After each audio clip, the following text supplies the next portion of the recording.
Hello नमस्कार दोस्तों। आज हम बात करने वाले हैं एनएमडीसी स्टॉक्स के बारे में और आज इस स्टॉक्स ने हमारी फिर से एक ऐसी कैंडल बनाई है जो हमें इस स्टॉक्स को नीचे लेकर के जाती हुई दिखाई दे सकती है। मैंने आपसे कहा था कि इस स्टॉक्स का जो टारगेट है वो इस कैंडल के लो तक का रहना चाहिए जो कि 239 रुपए के आसपास का है और आज इस स्टॉक्स ने 237 रुपए तक का टारगेट अचीव किया और स्टॉक्स ने यहीं से उसके पहले स्टॉक्स ने यहाँ पर एक ये जो हाई लेवल था 240 का 239 का, ये एक इतना स्ट्रॉन्ग लेवल था कि स्टॉक इसको ब्रेकआउट ही नहीं कर पा रहा है। अब स्टॉक्स ने फिर से हमारी जो कैंडल बनाई है उस पर ध्यान देने वाली बात ये है कि एक तो रेड कैंडल बनी है, दूसरा स्टॉक ने लो के पास क्लोज किया है, तीसरा स्टॉक ने कल के क्लोजिंग के नीचे क्लोज दिया है। अब स्टॉक्स अगर हमारा फिर से एक के बाद एक रेड कैंडल बनाता है और लो बनाता है तो स्टॉक्स फिर से हमें नीचे जाते हुए दिखाई दे सकता है और अब स्टॉक्स का सपोर्ट वाला एरिया इस कैंडल का लो 229 रुपए का रहेगा और ये स्टॉक्स का 229 रुपए और इस कैंडल का हाई 227 रुपए। ये आपका इंपॉर्टेंट लेवल बनना ही चाहिए इस स्टॉक्स में, अदरवाइज आपको इस स्टॉक्स में बड़ी गिरावट दिखाई दे सकती है। क्यों? क्योंकि स्टॉक्स का ये जो लेवल है 229 और 27 का, स्टॉक्स ने ऐसा एक भी कैंडल नहीं बनाया है अभी तक जो कि इस लेवल के नीचे क्लोज हुआ हो।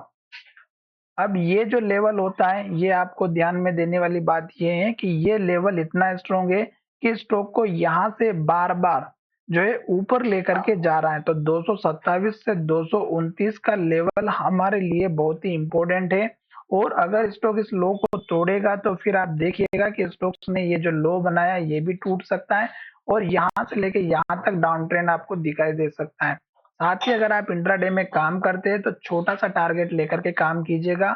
इस कैंडल का जो हाई है 240 239 का है, ये एक तो आपका टारगेट बन सकता है और दूसरा आज का जो हाई बना है 237 का, ये टारगेट आप लेकर के चलिएगा।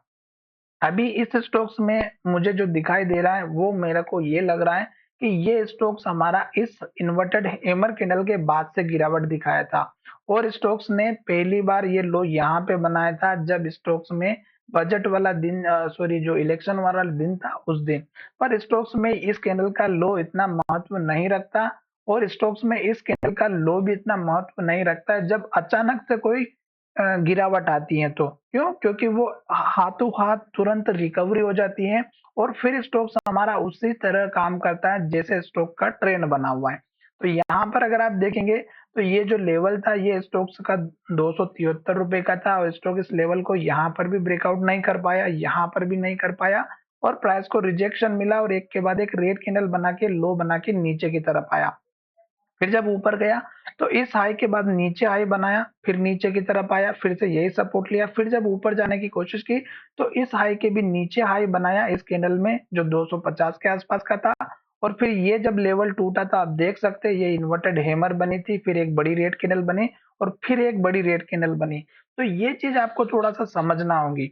आशा करता हूँ कि वीडियो अच्छा लगा होगा और अगर वीडियो अच्छा लगा है तो चैनल को जरूर सब्सक्राइब करें और दोस्तों के साथ शेयर करना बिल्कुल भी ना भूलें और खास करके पुराने हाई जो कि यहाँ पर बना हुआ है 247 का, इसको आप मार्क करके चलिएगा। इस कैंडल का हाई जो लगभग हमारा 245 का है तो 245 247, इन केस स्टॉक ऊपर आ जाता है एक दो दिन के अंदर तो ये आप टारगेट रख सकते हैं।